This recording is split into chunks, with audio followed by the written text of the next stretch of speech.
now. Boosie, wipe me down. Out the Box TV, your man Roger, of course. Always, like we keep saying, we want to introduce you to legends upon legends upon legends. My girl Joy Tiffany, I've been wanting to get her on here for a good minute now, and I got her, my girl Joy Tiffany. First of all, let us know a little bit about you as an artist and, the legend in the making. Very simple. My name is Joy Tiffany. I started singing when I was 12. I got to college. I got in a band. We were very popular. A band called Remedy. We were very popular. And then afterwards, I started my own open mic in Huntsville that went on for about 10 years. I had 3 shows. I did an open mic. I did a mic check, which is rap over live instruments, over live band. And then I combined it with Soul Lounge as well. I just tour, sing, I'm just a regular, scrumptious singer. You know what I'm saying? Now, I pay attention to just about everything you do and say. And you've been a little transparent on your social media as of late. And one thing that caught my eye was you saying how you felt that you were getting in your own way. Now, as far as elevating your stardom, how do you feel that you kind of hindered yourself in just progressing? One of the biggest things I did was I was listening to everybody else. When I had an interest of myself that, okay, this is going to work, but I thought that other people had my best interest at heart. And that led me to be really naive and take a lot of L's.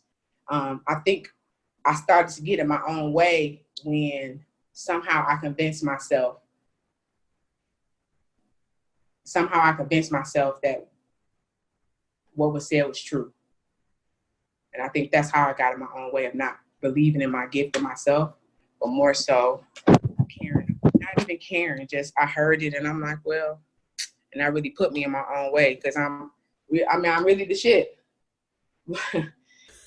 Well, you gotta let them know. If you don't let them know, they're not gonna know. So tell them again. I really am the shit. Okay.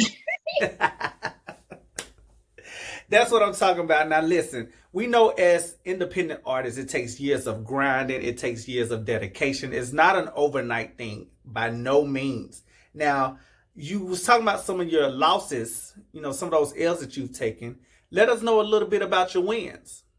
I had a very successful open mic. That was a win for me. Now, not financially, because my open mic broke me. It was a win for me because my soul and my spirit needed that. I made that show because I needed an open mic. I'm from Detroit. We have open mics, I needed that outlet and it wasn't there. So we just kind of created it. So that was a big success for me because even on the worst days when I knew I had an open mic coming up, it changed my whole mood. Another success is that I went on my own tour. Again, broke. But I was happy for my own tour because I just got in my car and I drove. It was between connections and I had a fire CD. And I went to open mics and I drove myself and I had shows in between. And I did that for like almost 2 years. So those are successes. I've never, as an artist, made any money off of music. I've been in music 20 years. I've never made money.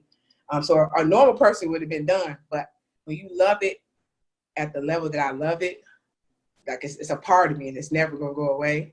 And those were wins for me because I was so proud of myself. And it was a good moment. Okay. Exactly. And like I said, you're being very transparent.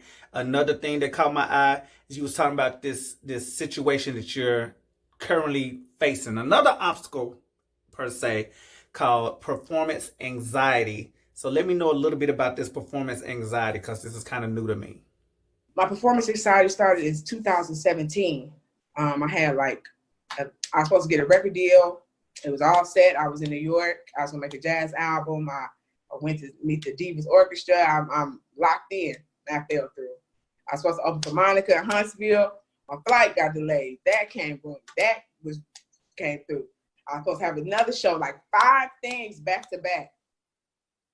Fell through tremendously. Not like, oh, okay, well, this fell through. Well, here's another option. Like, them bitches fell through. And it just shook me. I was shook. and it put me in a really uncertain place. I didn't know. It had me questioning even if I could sing. It was so painful, and I'm still going through it. I have days where, but it's good that I'm going to therapy. I have a therapist that's really helping me because I miss, but I don't know. I just have to break through this performance anxiety because it's crippling me, and it's really painful. So I hope to conquer this very soon. Well, listen, I know my girl Joy Tiffany is dope, so I know we're gonna get that together soon. I'm waiting for that day. But speaking of which, we know that these versus battles have been going on, and we're learning as music fans. In case we forgot, we're learning how important once again it is for producers, writers, composers, even the artists themselves. Like at one point in time, you had to have talent to be in this industry, and I think this is kind of reminding a lot of people about that. Now, with that being said, I know that you, since the day I've met you, have been real authentic as a person. Has there ever been a moment where you felt like you would have to sell your soul to actually get there that much faster? Or do you prefer just being authentic and whenever it pops off, it just pops off? Hell no. I'm not in competition with nobody. The music that I create is what I hear in my head. And I specifically, when I made my album, did not want any beat that sounded like it was on the radio. I'm not competing with anybody. I'm an artist that hears this sound in her head, that likes to create and emulate instruments and do different things. Like I hear stuff differently. So I never once wanted to make a song. I'm telling you, I've been told many times, Joy, your songs are too long. You need to make sure they're short. You're doing too much as far as the transition. You got to make a radio hit so you can go and be this and that. Numb is a radio hit. Larry is a radio hit. You feel me? What people consider hit, and that's what cripples a lot of artists in general of not creating. You got people that's been making the same music forever that wanted to do something else, but because the fans don't like it, okay, but new people don't like it. Changing yourself so people will like you is a failure. Who the fuck about to do that? Listen here, I'm smothered in delight, and that's all this is gonna be. And if you don't like the delight over here, that's smothered. You can motherfucker flip to another person. Hello. Listen, I did not mean to set you off by no means, but it's all good. Listen, I'm naming it and I'm claiming it. You're gonna be over this performance anxiety stuff real soon, and by that point, we'll be in season 2. So I'm gonna invite you back to perform. I want you to come back and tear down the stage. All right? I would be absolutely honored. Absolutely. All right, but in the meantime, of course, we got another interview coming up. My man PT is going to check on my girl Porcelain. But at the end of the show, I'm going to treat you guys to my girl Joy Tiffany's track, Numb. And when I tell you this is one of the first songs I heard her do, is a real treat for me. But before we get out of here, Joy, let them know how they can reach you. What's your social media handles and all that? Joy Tiffany across the board, baby. JoiTiffany. Come join me. Come be smothered.